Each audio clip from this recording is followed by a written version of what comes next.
Começamos o programa de hoje destacando o resultado de um estudo da Unesp de Jaboticabal, no interior de São Paulo, que aponta a qualidade da dieta do gado brasileiro confinado para abate melhorou. E isso pode influenciar na produtividade da cadeia pecuária, considerando que o Brasil já é o segundo país que mais confina no mundo, atrás apenas dos Estados Unidos. O estudo foi feito com nutricionistas que cuidam da alimentação de 6 milhões de animais, o que representa cerca de 80% do rebanho bovino confinado no país. Quem vai falar mais sobre esse assunto com a gente é Danilo Milen, professor da Unesp Jaboticabal. Seja muito bem-vindo ao Planeta Campo, Danilo. Muito obrigado. Obrigada a você pela participação aqui com a gente. E eu quero começar te perguntando quais foram os principais motivos dessa mudança na alimentação do gado confinado, diminuindo a silagem, por exemplo, e aumentando o uso de ingredientes concentrados.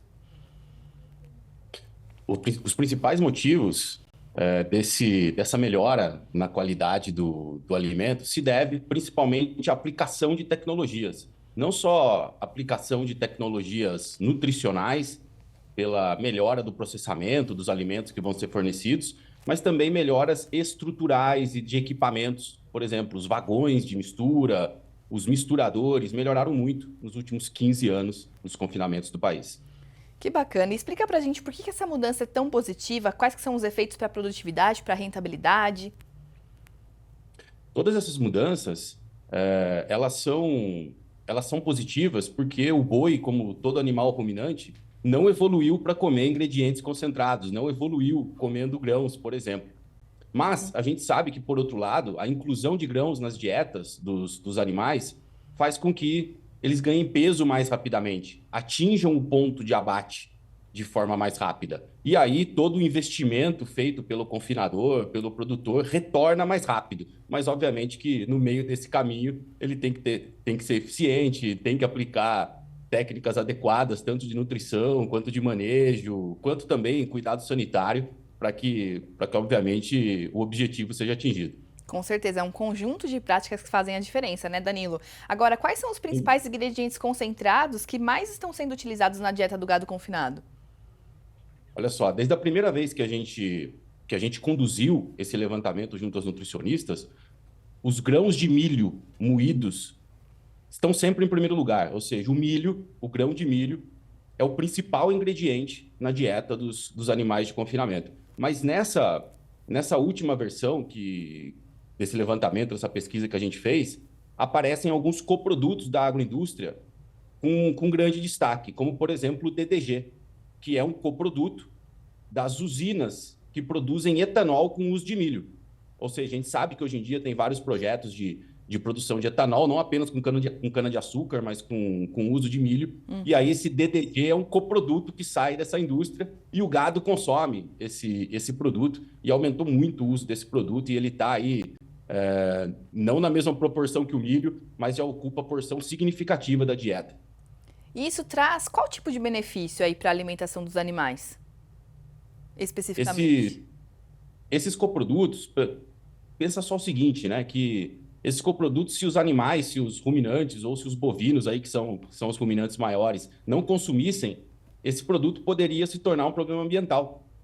De ter que ser reciclado ou ter que ser processado de alguma forma por alguma planta no meio ambiente. No entanto, esses coprodutos, eles são perfeitamente degradados e aproveitados pelo animal, não só o bovino de corte, mas também o bovino de leite, para transformar em produtos que a gente consome, como carne, como leite. Perfeito. Agora, durante esse estudo que vocês fizeram, né, tem uma descoberta aí interessante sobre o método da distribuição da dieta para o gado confinado. Qual que foi essa descoberta? Como é que esse novo método vem impactando na eficiência da alimentação dos animais e reduzindo o desperdício dos alimentos? Esse ponto é muito legal, pelo seguinte, esse método é uma distribuição programada por curral, ou seja, ou por baia. O confinador ou o tratador, lá no momento de distribuir, de colocar a ração no coxo, ele sabe exatamente o quanto que aqueles animais daquela baia vão consumir naquele dia. Isso parece meio óbvio, mas como que era feito, né, antigamente? Como que a maioria dos confinamentos fazia? Fazia o que a gente chama vulgarmente no campo de bica corrida. O que seria a bica corrida? O vagão tratador chega lá, né, para distribuir a ração e Ele não sabe exatamente quanto vai cair por baia, mas ele trata 1, 2, 3, 4, 5, 6 baias até terminar a comida que está ali naquele vagão. E aí depois ele faz uma média. Bom, tinha tantos quilos aqui no vagão, tratei 10 baias, e aí ele faz uma média de quanto ele forneceu por baia. Isso parece meio óbvio, né? E meio até errôneo dizer, pô, como que as pessoas faziam isso, né? Mas era o que acontecia nos confinamentos do país e hoje 80%, em torno de 80% dos confinamentos do país já adotam uma distribuição programada, ou seja, se você sabe exatamente o que aquela baia vai consumir, você não entrega nem a mais, o que seria desperdício de alimento, e também não entrega nem a menos, o que faria com que o animal passasse fome naquele dia, né, e não atingisse o ganho de peso desejado. Muito bacana ver essa tecnificação aí na produção, né, na pecuária que os pecuaristas vêm implementando. Agora, os resultados dessa pesquisa, eles também indicam um aumento no número de animais confinados destinados ao abate. Então, me fala um pouquinho sobre esses dados que vocês coletaram, né? Como que está essa questão aí do abate vindo de confinamento no país? Hoje, a gente tem uma confiança muito grande nesse levantamento que a gente faz, porque a gente entrevista praticamente 80 a 85% dos bois, né? Ou seja, dos nutricionistas que cuidam desses bois no país. Então, é um retrato muito fiel do que acontece no confinamento do Brasil. E esse avanço do número de cabeças confinadas, ele foi permitido principalmente pela aplicação das tecnologias que eu mencionei antes. Essas tecnologias permitem com que o animal engorde mais rápido, e seja abatido mais rápido também, ou seja, passe menos tempo no confinamento. Hoje, só para a gente ter uma ideia, vai depender do lugar do país que o confinamento vai estar instalado, mas hoje a gente tem uma diária por boi por dia, aí, diária por boi por dia, ótimo, né? Uma diária por boi de 14 a 15 reais. Ou seja, cada dia no confinamento custa 14 a 15 reais. E se você conseguir acelerar esse processo, fazer com que os animais atinjam o peso de abate num tempo menor, você também vai ter um menor gasto com alimentação.